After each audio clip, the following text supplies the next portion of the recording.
I've got for you for this holiday workout series is a great little glute and core workout. So it's all body weight, absolutely zero equipment required, and very minimal space as well.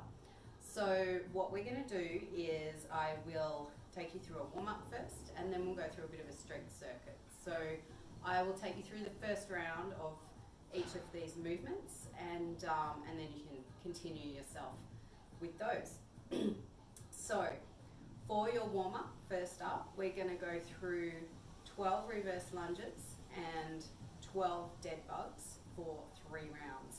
So for your reverse lunges, do a good side on view. So it's a nice step back, drop your back knee down, and come back to standing, change sides, come down, stand up. So you can break this up into a 3-part movement. So step back, drop down, come up, come forwards, back, down, up, and forwards.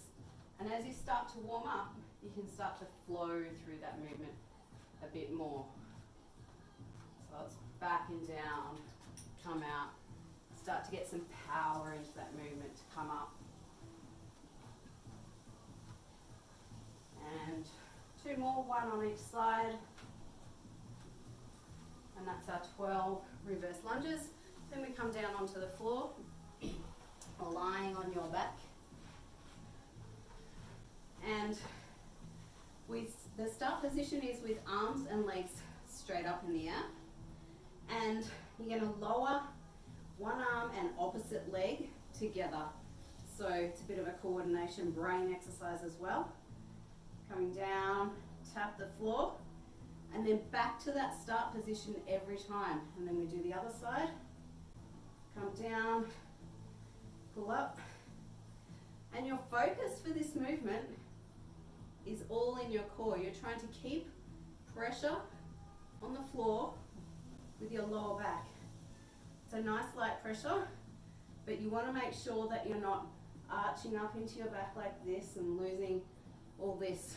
So drawing your belly, drawing your abs hard into your spine, coming back up, down, and again we're going for 12 reps here. We'll do 2 more on each side.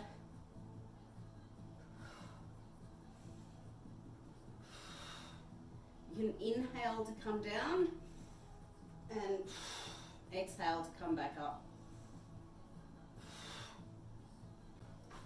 So that's just the 2 movements for the warm-up. So once you've done those 2 movements, then you go back to the start and do 2 more rounds of those 2 movements. And you can either pause the video here and keep doing those 2 rounds, or you can go back to the start and follow along with me again for your next 2 rounds.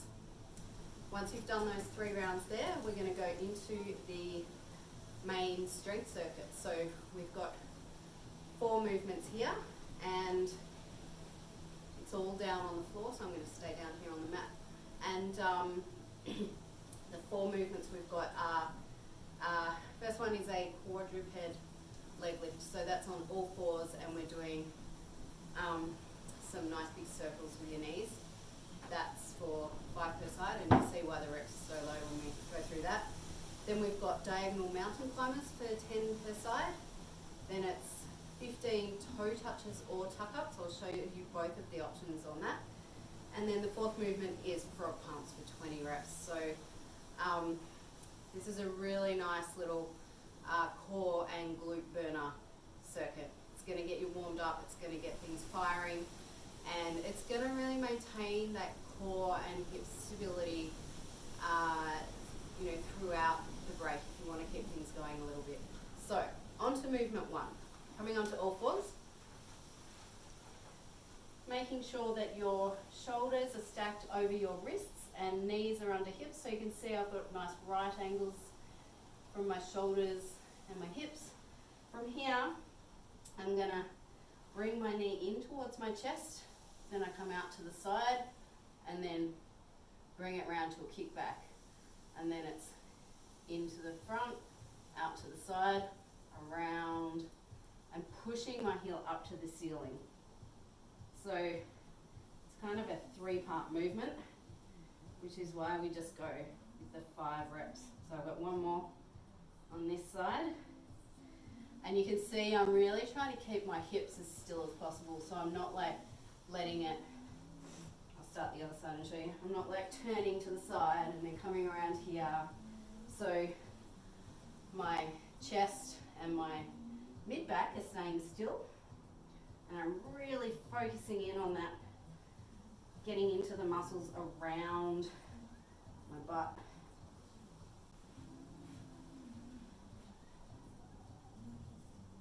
And a nice finish off with a kick back, heel straight up to the ceiling and back down.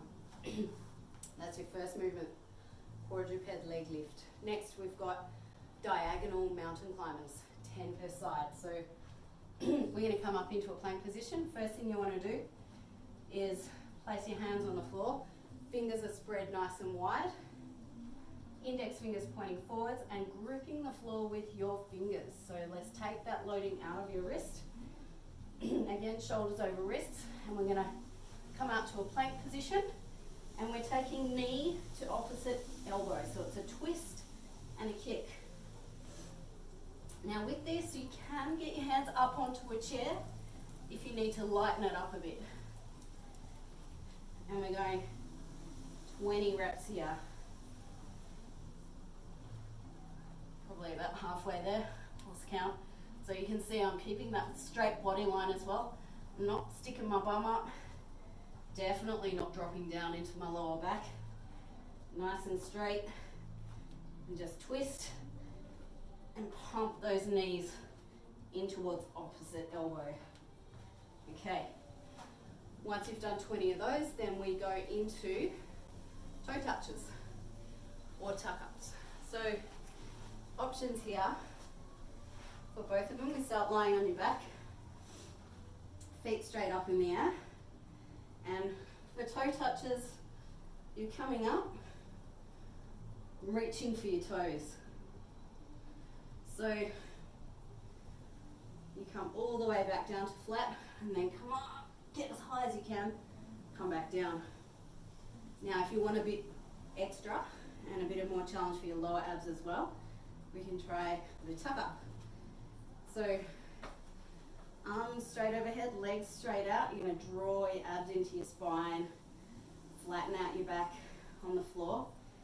Big arm swing and bring your knees in. So it's a big one like that. And every single time you come down, pull your abs in, flatten out your back. So we're supporting the hips in a neutral position.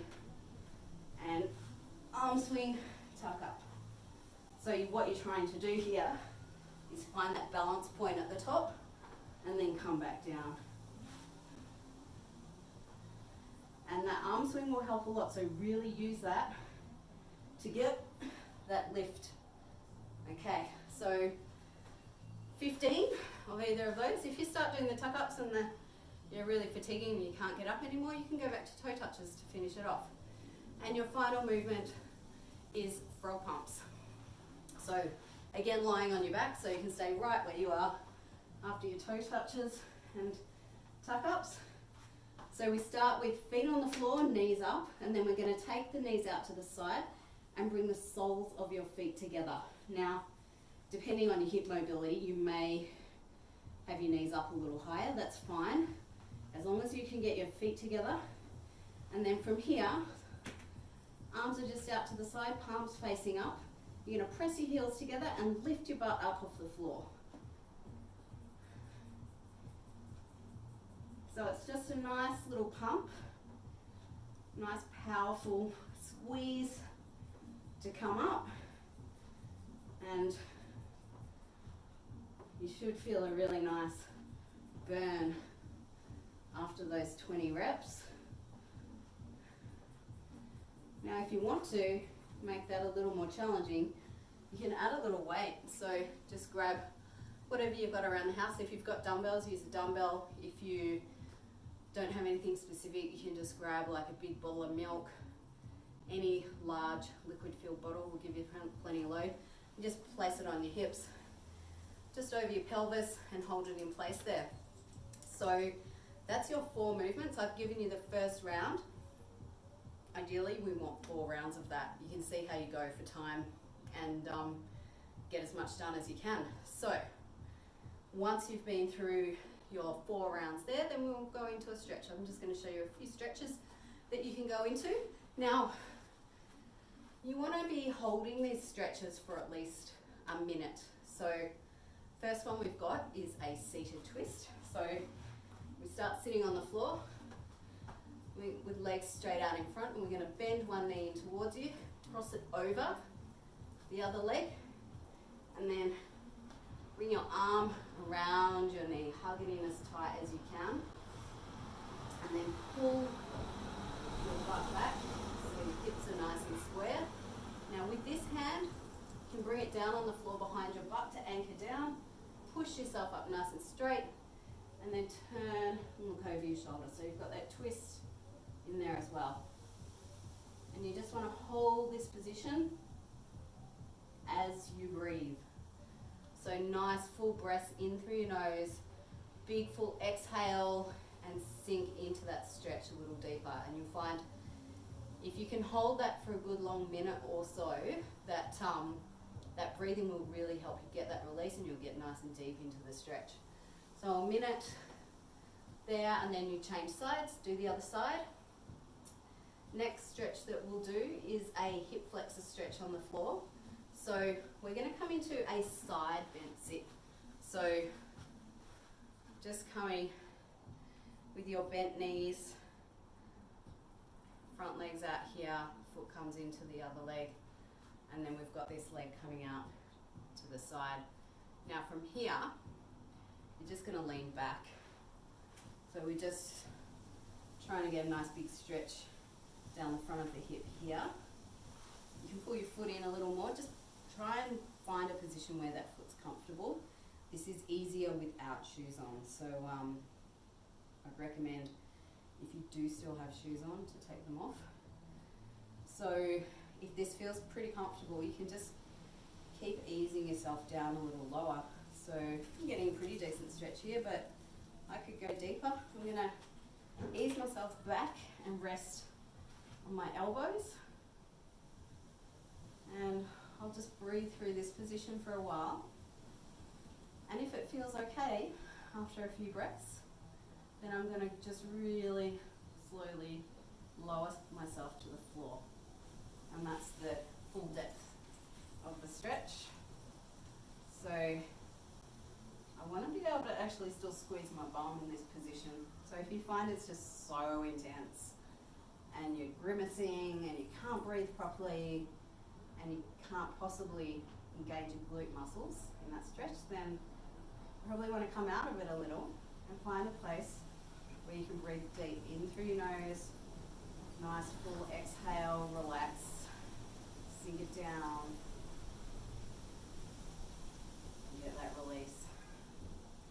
Again, you want to find a position that you can hold for at least a minute, and then we change sides. So legs come around to the other side, reset in that other direction, and then when you lean back, you'll find it's stretching the hip on the other side. Same thing again, a minute or more if you can. And once you've done that, then we'll finish off with a stretch for the top of your shoulders and your neck.